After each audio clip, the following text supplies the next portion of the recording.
Ayan, good morning. Hello po online world. So, araw ngayon ng Biyernes. Ayan, magluto tayo ng almusal. So, ayan, it's raining. Rainy morning. Ayan siya, pero may pasok today. Kaya, mag-cook tayo. So, ang ating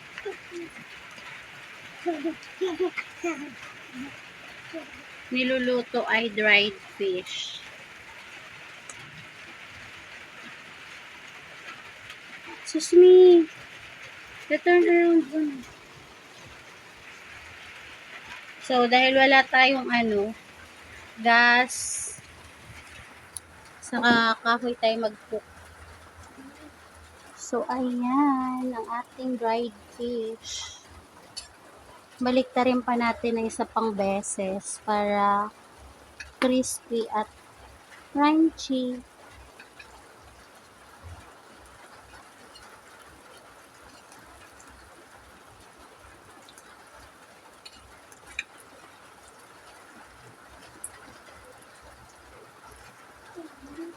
Hawak ko yung isang phone sa isa kong kamay. Tapos, ayan, nagbabaliktad. So, time check. It's already 6:30 ng umaga. Ayun, nakapasok na si Kuya Ilyas. Natid na siya ni tatay. So, kami ni Gidi ang in charge mag-cook. Nag-telephone ba ako? Yeah. Wow. Wala ko dapat tayo. Wait. Tapos, kabalikot siya ko sa table mo na kinakit eh. Tapos, lalagay ko na. Bawal. No. Hili lang. Yung pagkain mo doon, kinuha mo ba? Hindi. Wala na eh. Oh, cover mo yung rice. Nagpapakarga pa si Gidi. Nagagalit ka ka. Ha? Ito ako.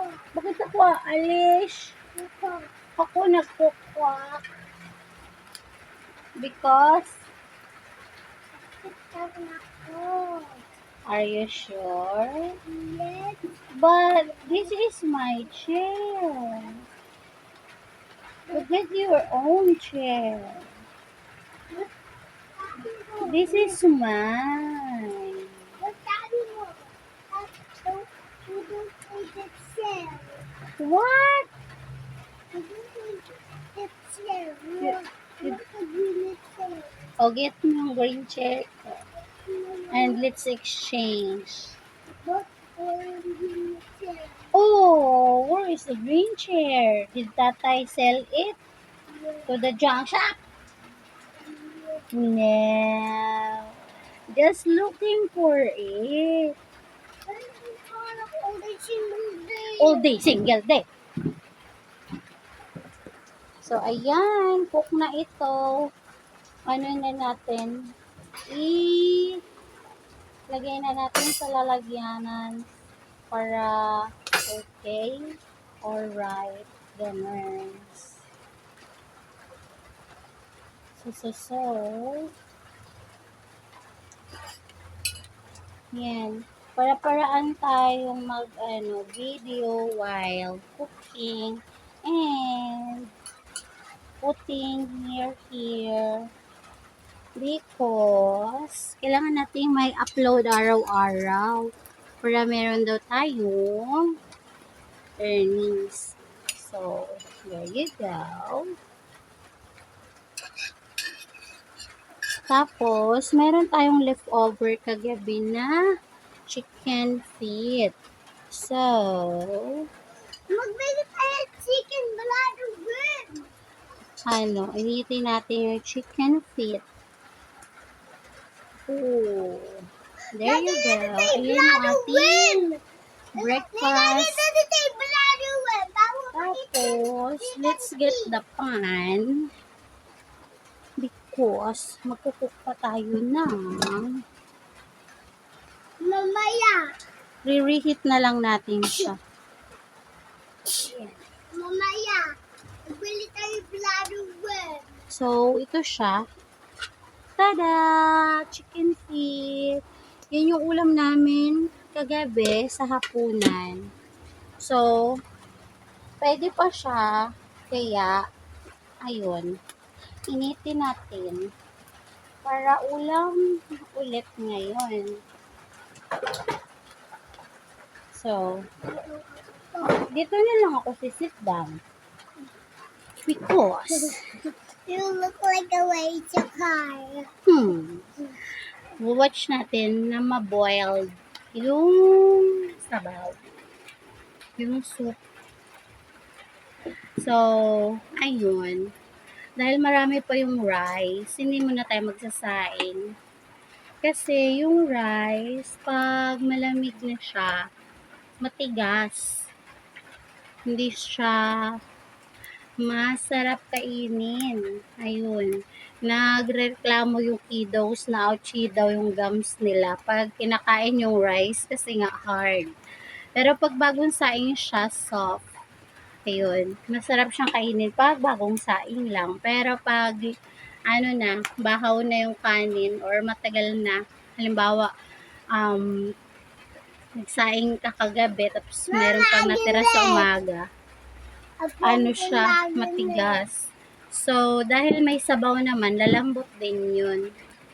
Ayun, para-paraan, bawal magsayang ng kanin kasi mahal ang bigas.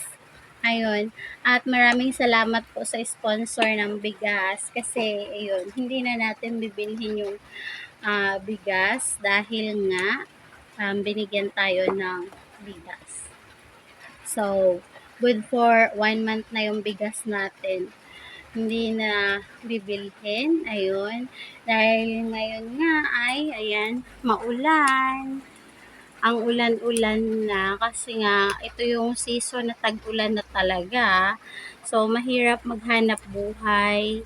Ayun. So, ayun.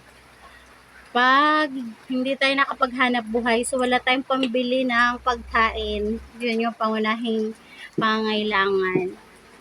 Kaya, ayun, malaking tulong na, ayun, kabawasan ng gastusin yung may pritang bigas. Ayun.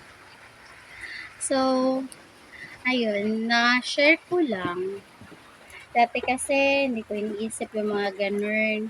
Pero ngayon, nananay na ako, ayun, naiisip ko na siya kung ano yung bigas, ano yung ulam. Kasi, meron nang nanghihingi palagi ng ulam, ng rice, ayun, at nag-i-school na din sila. Kaya, ayun, lumalaki yung gastos kasi kung dati-rate ang budget namin sa isang araw ay 200 pesos. Ngayon, yung 200 pesos namin, nung nag-aaral na sila, hindi na siya sapat. So, opo. Kasi nagbabaon na sila. So, hindi naman po pwedeng wala silang baon kasi nga, nagre-recess sila sa school. Talagang may time na recess nila. So, kailangan nilang mag-snacks. So, ayun. Kailangan nila ng baon araw-araw. So, dahil si Kuya Ilyas, ang pasok niya ay 7 to 11.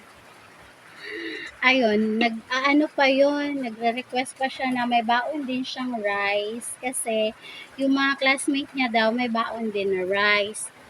So, double gastos siya kasi may baon na siyang snacks, may baon po siyang rice. So, ayun, yung ulam niya ng almusal, yun din yung baon niya sa recess niya. So, hindi naman siya pwedeng hindi sunduin kasi may pasok pa siya ulit ng panghapon. Dahil malikot siya, ayun, baka kung ano-ano naman yung gawin niya sa school. Kaya, pag 11 yung labas nila, sinusundo namin siya. Tapos papasok siya ulit ng 12:45 kasi 1 yung pasok. Yung start ng klase nila 1 to 2 ng hapon. So, isang oras lang yung pasok nila sa hapon. Pero, ayun, kailangan pa rin pumasok ni Kuya Ilyas. Kasi, ayun, kailangan niyang matuto. So, sinushow ni Giddy yung kanyang food. Ayan si Giddy. Yan yung baon niya sa school. Oh, you say hello. No. Ayan. So, ayan ang ganap. Chika-chika habang papainit ng chicken feet. So, hindi ko pa nakikita na nagbo-boiled siya. Ayun. Masarap kasi sa sabaw, yung mainit. Lalo na maulan ngayon. Ayan. Sabi ni tatay namin, ayun, chicken feet lang muna tayo ngayon kasi wala tayong pambili ng katawan ng chicken. Ayun. Tapos yung kiddos, hindi sila kumakain ng chicken feet. So ano lang yun sa kanila, sabaw lang. Yung soup lang yung kanilang kinain. Tapos, ayun, Sabaw. ayaw mo na rin ng sabaw. Ayaw na rin niya ng sabaw. So, kanina, pagising, yun, bumili si tatay ng hotdog at saka itlog. Yun yung para sa mga kiddos. At sa amin, yung tuyo at saka yung chicken feet. So, ayun, share lang namin ang ganap. And, yeah, you should have played though. And ayan, raining today. Ewan ko lang kung makakalabas si tatay para mga lakal. Pero may pick up tayo for today. Pero dito lang sa malapit. Maraming salamat sa ating supportive na kapitbahay sa pagbenta sa atin. Ayun. Opo. Tayo, bili ng ulam. So, ayun, let's go lang. So, check natin kung okay na itong ating pinapakulo. Ayan, so very hot. Kailangan natin ng ouch, pot holder. Sada! Hindi pa rin siya boiled. But it's okay. So, ayan. Thank you for watching. Have a nice day to all. Bye!